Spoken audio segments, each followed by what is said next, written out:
What's up, guys? Welcome to Knockers on the Bottom. I'm your host, Jay Mill. Jay Miller, if you like. So let's get into it. So today, the Cowboys have to play the San Francisco 49ers. I left you guys with the last breakdown was of the offense against the Cowboys defense. So I just want to give you a little bit of what to expect here. Um, if you're a Cowboys fan like me, and you are because you're here, I know you watched San Francisco for the last few years, so you got a pretty good handle on Bosa and Fred Warner and Tre'Davious Ward. But this new kid, Mustafa, man, that's kind of the guy I'm worried about because the 49ers always seem to find these hard hitting, hard nosed, hard mentality type players. And the way Mustafa was flying around the game against the Kansas City Chiefs. Now, I know he did take a little bit of a poster shot, from Pat Mahomes at some point in that game, but that's because it was a quarterback. And if you run up and you try to air missile Pat Mahomes, you're gonna get a penalty. But the way he was flying around hitting the running backs, the way he was flying around hitting the receivers, flying around hitting the people who had the ball, he was straight up just cracking pads, man. And because of that, I think that's going to be super scary this week with the Cowboys playing. The Cowboys have already had a lot of issues with toughness this season. Sometimes they showed up as a tough team, like against Pittsburgh Steelers. They showed up as very tough. And then other times they've showed up pretty weak, like they did against the Detroit Lions. So I don't know what Cowboys team I'm going to get. I don't know if I'm going to get the gritty on the road against the Steelers, find a way to win, down a bunch of players, and find a way to play good defense and get a good win against a good team. Or am I going to get, hey, man, it's the Detroit Lions, they have way more talent than us, and they're just going to come in here and pummel us on our own home field for 60 minutes. I don't know what Cowboys team is going to show up. They've been so inconsistent this year. It's hard to hang my hat on some things that I've seen and say, okay, this is what we're going to consistently get. As a matter of fact, I think, if anything, I have to hang my hat on that this is a tough game against a tough team, even though the 49ers are shorthanded on offense and shorthanded on defense. I mean, there is no Hargrave. They're still down the other linebacker from last year. They're actually down to safety as well. So, I mean, it's not like the 49ers are at full strength on either side of the ball as well.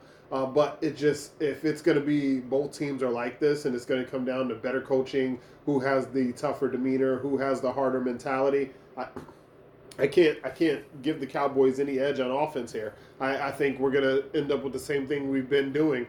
If I'm saying how the Cowboys should be able to attack the 49ers, is they should be able to attack them outside of the numbers, right?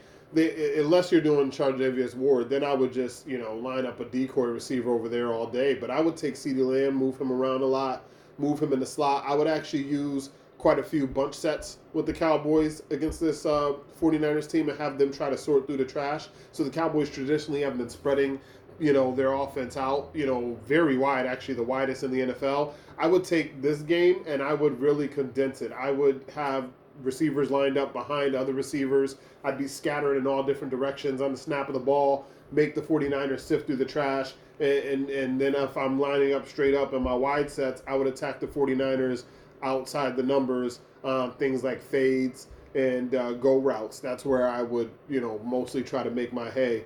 And then if I were the Cowboys, I would actually try to attack the 49ers on the edges. You run right at Nick Bosa. The scouting report has been out there for a long time. If you go look at teams that have had a lot of success against the 49ers defense, they tend to run right at Nick Bosa. I know Fred Warner is going to make plays no matter what. He's kind of the guy that holds that all together. Because when even teams try to run at Nick Bosa and they're getting some success that way, Fred Warner keeps it from being, major success. So I do think, though, that the Cowboys are not going to do any of this stuff. They're not going to do any of this stuff. It's stuff I see on tape, right? And hopefully this week we'll get some of our first episodes being able to show you guys a little bit of what I'm talking about when we're getting into what happened for the game or what's happening next week. But anyway, even though it's there, and the Cowboys have had less than 2 weeks because they're mandatory 5 days off during the bye week. So, and players have to want to prepare themselves. But, we've seen a lot of times that players do not want to do the extra work and do not want to be prepared, finely detailed. And the Cowboys, honestly, that's their hallmark this season is unprepared, lack of attention to detail. So these are all the things that, even though I'm confident Mike McCarthy would show them the right way on offense to attack the 49ers, some of the matches to exploit, I'm not confident the players can win those matchups because they're not paying attention to all the details. I'm not confident that Mike McCarthy is going to stay the course, even though he'll may find some success on certain plays. He'll go away from it and he'll just revert back to his normal self. We've been seeing that all season long. So once you get 6 games in, you kind of get to you are who you are. And we'll see what the Cowboys can do. I hope I'm wrong because, they've had time during the bye week to prepare. So I'm hoping I'm wrong. And I'm hoping that the second half of the season, the Cowboys start to get better as the season goes along. I know a lot of times we watch the Cowboys start off hot and then fade as the year goes. Hey, I'd like a year the opposite. I like a year where we start off and then, as the year goes on, we get better. Who knows? But I just, until I see it, I'm not going to believe it. So with that said, my pick for the game today, I picked the 49ers to beat the Dallas Cowboys. The 49ers are a little more banged up than normal, so maybe they won't throw a 40 burger on the Cowboys, but I picked them to win somewhere in the neighborhood of 26-9. They'll hold the Cowboys pretty much to 3 field goals. Maybe the Cowboys get 1 touchdown in there on special teams. So actually, you know what? Let's say 26-10. So a touchdown and a field goal, and that'll be the extent of the Cowboys scoring. I don't know how it's going to go. I don't think it's going to be like the 49ers jump out 26-0 to start. So it might be a game where the Cowboys always feel like they're in it because 26-10, especially when that touchdown comes, right? If it's 23-7 at the half and the game finishes 26-10, well, the Cowboys, then they were never really in it, right? But if the game at the half is 19-10, and it's just a defensive struggle, a lot of punts in the second half, and then, the 49ers break through and get that touchdown to give themselves some breathing space, and then, they just kind of go back and forth like that for the rest of the game, and nobody else scores. That would feel like the Cowboys at least were in it for a lot of the game.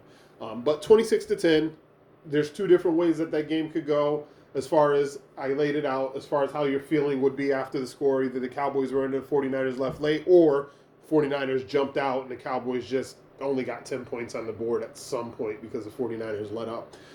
But yeah, thank you guys for tuning in. Love you guys. You can follow me on Twitter at jmilleriyl. That's jmiller if you like. You can also hit me up via email, knockersonthebottom@outlook.com. Again, knockersonthebottom@outlook.com. You can also hit me up at knockersonthebottom@gmail.com. You can submit questions below or any comments, anything you want me to cover. I'll take them there. I'll take them on Twitter. I'll take them via email. Put them into a mailbag format, make it a formal segment. But like I said, love you guys. Thank you for tuning in. Hit the like button. Hit the subscribe button, so you know when I'm coming on if you like the show. Until next time, I'm your host, J Miller if you like. This has been Knockers on the Bottom. Peace.